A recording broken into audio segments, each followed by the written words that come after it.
RFI Convida. A RFI recebe hoje a escritora e promotora de justiça Lívia Santana Vaz, uma das vozes mais influentes do pensamento antirracista no Brasil e reconhecida pela ONU como uma das 100 pessoas de ascendência africana mais influentes do mundo.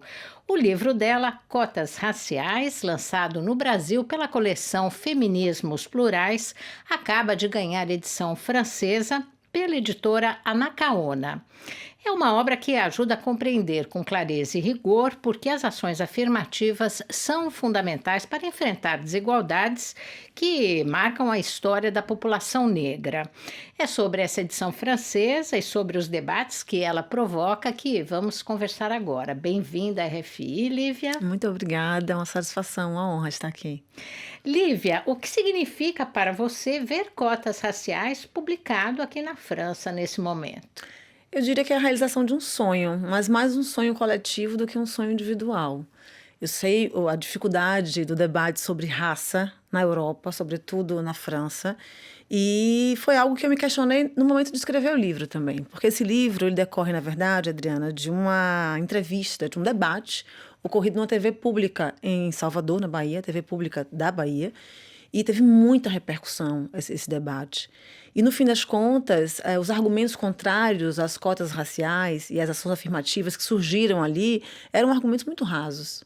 E eu me senti na obrigação de trazer realmente fundamento jurídico, moral, teórico, histórico, sobretudo, para que as pessoas possam debater esse tema, que é um tema tão importante para a nossa democracia. E aí, na introdução, para lhe responder a pergunta, eu digo assim, no final das contas, eu entendi que não era um livro sobre uma política pública apenas. É um livro sobre a nossa liberdade, que foi prometida e nunca foi cumprida. É um livro sobre a dignidade humana das pessoas negras que foi historicamente negada e ainda o é em grande medida. Uhum. Para quem ainda não se aprofundou no tema, como você, e que não vive isso na pele, por que as cotas são tão necessárias, Lívia? Elas são fundamentais para que nós possamos reparar, né, um dano, uma dívida histórica muito longa, mas que não é só sobre o passado, é sobre a perpetuação desse passado no presente. Então, quando nós olhamos a situação do Brasil, mas a gente pode falar do mundo afora também, onde estão as pessoas negras e ou as pessoas racializadas. Essas pessoas, elas não ocupam espaços de poder e decisão de maneira proporcional. E isso afeta a nossa democracia. Um Estado democrático de direito deveria ter nas suas instituições públicas e privadas um reflexo da diversidade da sociedade. Só que isso não acontece. Uhum. E isso faz com que a democracia não seja real. Isso me faz lembrar a primeira turma que o Itamaraty formou recentemente de diplomatas negros. Como é que você vê essa evolução no Brasil? Essa evolução decorre justamente da política pública de cotas raciais. Aliás, o Itamaraty foi uma das primeiras instituições no Brasil a adotar essa política pública tão importante e a começar a aprimorar essa política pública, porque algumas das provas do Itamaraty exigiam conhecimentos que não chegavam a pessoas negras, né? Conhecimentos que, na verdade, ao serem exigidos, criavam um filtro racial para acessar um concurso. Então, o Itamaraty fez uma decisão política fundamental de, por exemplo, ao invés de exigir a prova de proficiência em língua estrangeira preliminarmente, selecionar os candidatos e oferecer o curso posteriormente. Isso fez com que nós tivéssemos, pela primeira vez na história, por exemplo, 3 diplomatas negros brasileiros em Washington, D.C., né? Isso foi histórico no Brasil. Então, não deixa de ser uma decisão política, não política partidária, mas uma decisão política de cada instituição para transformar a sociedade por igualdade racial, que no fim das contas é também igualdade social. Você falou desse debate público que ocorreu na Bahia e com certeza ainda devem prevalecer algumas ideias equivocadas. Justamente, quais são as mais comuns dessas ideias equivocadas que encontra assim mais resistência às cotas no debate público? Acho que eu vou trazer 2 pontos que eu considero fundamentais. Primeiro, a questão da culpa.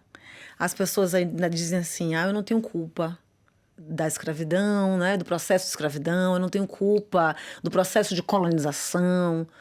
Não é sobre culpa. Quando nós falamos em cotas raciais, em promoção da igualdade racial, nós estamos falando da realidade presente. E se essas pessoas não têm culpa do passado, elas precisam se responsabilizar coletivamente pela mudança da realidade. E essa realidade hoje, no Brasil e mundo afora, é de um privilégio que a gente chama de privilégio da branquitude, ou seja, o fato de você ser uma pessoa negra numa sociedade racista lhe traz acessos que são negados a pessoas negras e racializadas. Então, a raça segue sendo um fator determinante da vida em sociedade. Quem acessa e quem não acessa direitos, quem acessa e quem não acessa espaços de poder e decisão, e no fim das contas, quem está autorizado ou não está autorizado a participar do processo democrático. Eu costumo dizer que, nesse sentido, as pessoas de grupos étnico-raciais vulnerabilizados, elas são objeto de política pública, objeto de decisão judicial, porque elas não estão nesses lugares, não são representadas nesses lugares para decidir sobre o seu próprio destino. E isso não é democracia.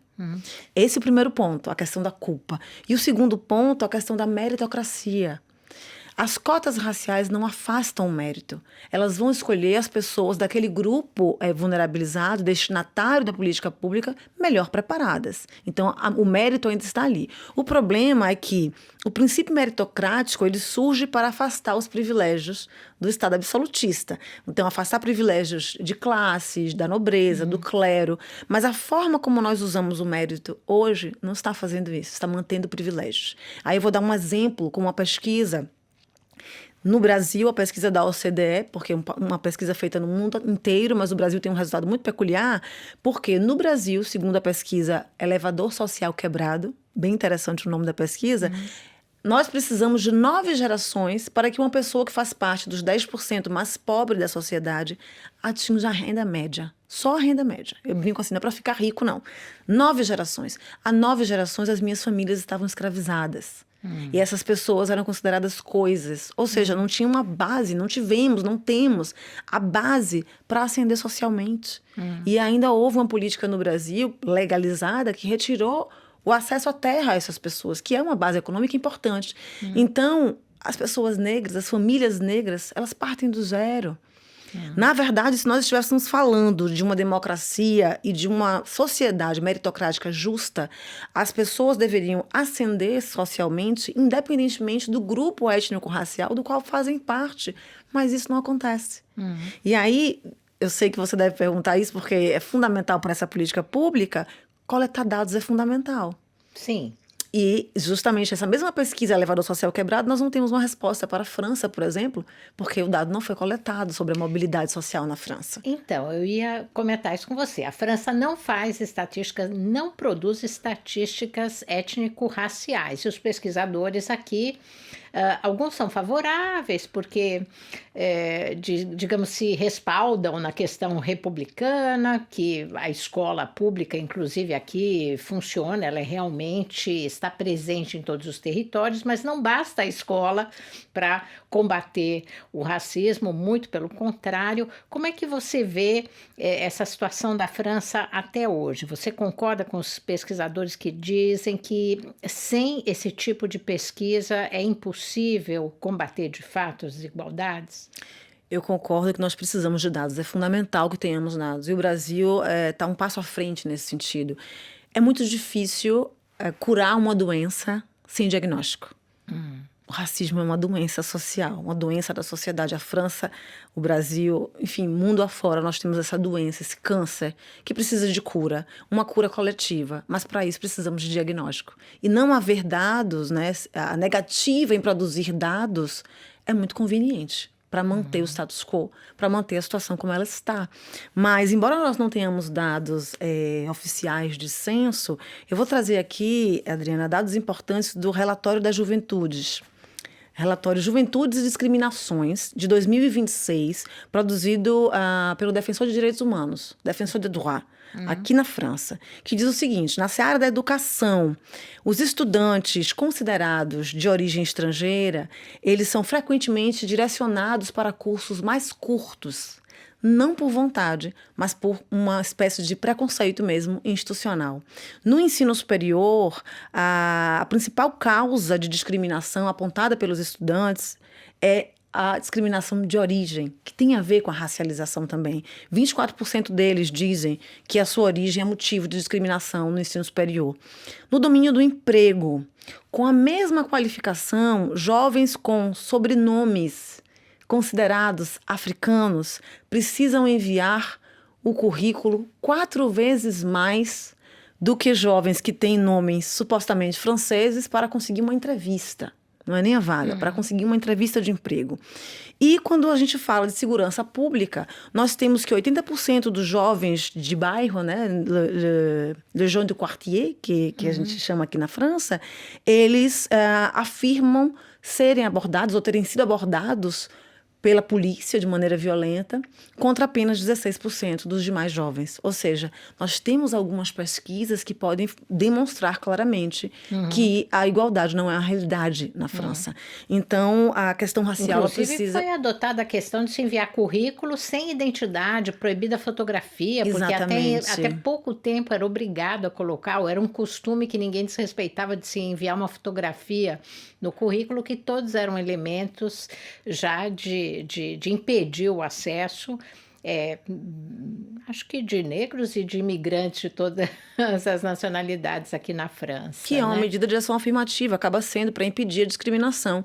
Na verdade, não há como eu disse, enfrentar um fenômeno sem reconhecer, de fato, a sua origem. Não existe raça sem racismo. Não é a raça que cria o racismo, é o contrário, é o racismo que cria a raça. E negar a existência da raça, negar o uso do nome raça, não vai fazer com que o racismo desapareça. E nem vai fazer com que a raça deixe de ser esse elemento determinante de distribuição de poder na sociedade. E eu costumo dizer que raça e gênero são 2 dos principais marcos de identificação e classificação, infelizmente, social das pessoas. A raça, ela se impõe. O gênero também. Antes mesmo que eu possa me apresentar, eu já sou apresentada como mulher negra. Antes de falar, antes de abrir a boca. E isso traz obstáculos para acessar espaços e para acessar também direitos.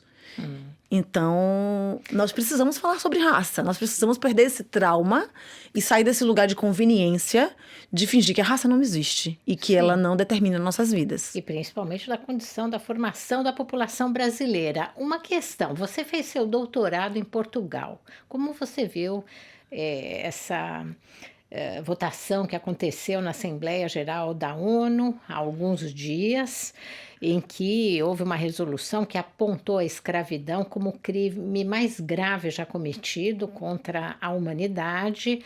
Houve 3 países que votaram contra essa resolução e pouco mais de 50, 51, se não me engano, que se abstiveram, inclusive Portugal. Como você vê esse posicionamento de Portugal em relação à colonização brasileira até hoje? Na verdade, Portugal e França também, os países europeus colonizadores se abstiveram de votar. E, mais uma vez, é um posicionamento de lavar as mãos, como a gente diz, né? Porque, na verdade, esse debate não é apenas um debate jurídico, ele é um debate também sobre responsabilidade moral, ética, que esses estados precisam assumir. Então, esse lugar cômodo de se omitir no momento da votação é um lugar cômodo de não assumir o seu papel de país colonizador. No caso de Portugal, o maior país escravocrata do mundo é Portugal. Às vezes esses dados não chegam porque não há esse interesse, né? Tem um provérbio africano que diz que enquanto os leões não contarem as suas histórias, os caçadores continuarão sendo os vencedores. E é isso que a gente tem a falar de Portugal. Nós precisamos contar a história do lado de cá, né? A partir da perspectiva afro-brasileira, afrodiaspórica, para que Portugal entenda que esse lugar de caçador não funciona mais, né? E que assuma a sua responsabilidade. Então, o que a gente tem é que o Brasil recebeu cerca de 40% dos quase 12 milhões de africanos que foram escravizados, saindo da África para os portos americanos. Ou seja, praticamente 1/3. O que fez com que o Brasil fosse o maior receptor e por conta justamente da atuação de Portugal. Então, se nós formos falar efetivamente em responsabilização e em reparação, Portugal deve muito às pessoas negras escravizadas e à África, né, os descendentes dessas pessoas escravizadas e as pessoas africanas, a Igreja Católica, que apoiou esse processo de escravidão, também deve muito a essas pessoas. Então, a gente precisa falar efetivamente em reparação histórica. No livro, eu começo dizendo que cota não é esmola, porque é uma medida justa, é uma dívida histórica. Mas, ao mesmo tempo, ao fim do livro, voltando para o começo, eu digo que cota é esmola, sim, porque é muito pouco. É muito pouco diante de tudo que nos foi negado, diante da nossa dignidade que foi usurpada, né? Nós temos um processo escravocrata, Adriana, que no afã de nos desumanizar, as pessoas africanas e descendentes que vieram forçadas, né, trabalhar como escravizadas, nós temos estratégias. Uma delas, a retirada dos nomes originários de África. As pessoas perderam seus nomes. Uma outra estratégia muito dolorosa, a separação de famílias. Eu não sei de onde eu vim. Quando a gente faz a nossa árvore genealógica, há pessoas no Brasil que têm origem italiana, origem alemã, que sabem de onde vieram, digamos assim. Eu não sei. Então, até isso nos foi negado. O conhecimento das nossas origens. E a persecução, né, da cultura e da religiosidade de matriz africana. Tudo isso foram estratégias que o sistema colonizador, né, escravocrata, adotou para romper nossas raízes com a nossa origem. Eu costumo dizer que é muito mais fácil arrancar uma árvore do solo quando você já cortou suas raízes. Foi isso que tentaram fazer, né? Mas aí eu completo dizendo que baobás têm raízes muito profundas. E por isso que a gente tem essa herança muito bonita no Brasil, essa ancestralidade cultural, intelectual, esses saberes que formam a sociedade tão rica que nós somos. Diversidade é riqueza. E essa diversidade precisa estar na universidade, precisa estar no poder legislativo, no poder executivo, para que todos e todas possam realmente fazer parte de uma sociedade que se diga democrática, que se queira democrática. Muito bem, muito obrigada. Então, nós ouvimos hoje a promotora de justiça, Lívia Santana Vaz, que está aqui na França para o lançamento de seu livro Cotas Raciais, agora traduzido para o francês e que com certeza vai ajudar a dinamizar o debate sobre este assunto que também é muito importante aqui na França. Obrigada, Lívia. Eu que agradeço.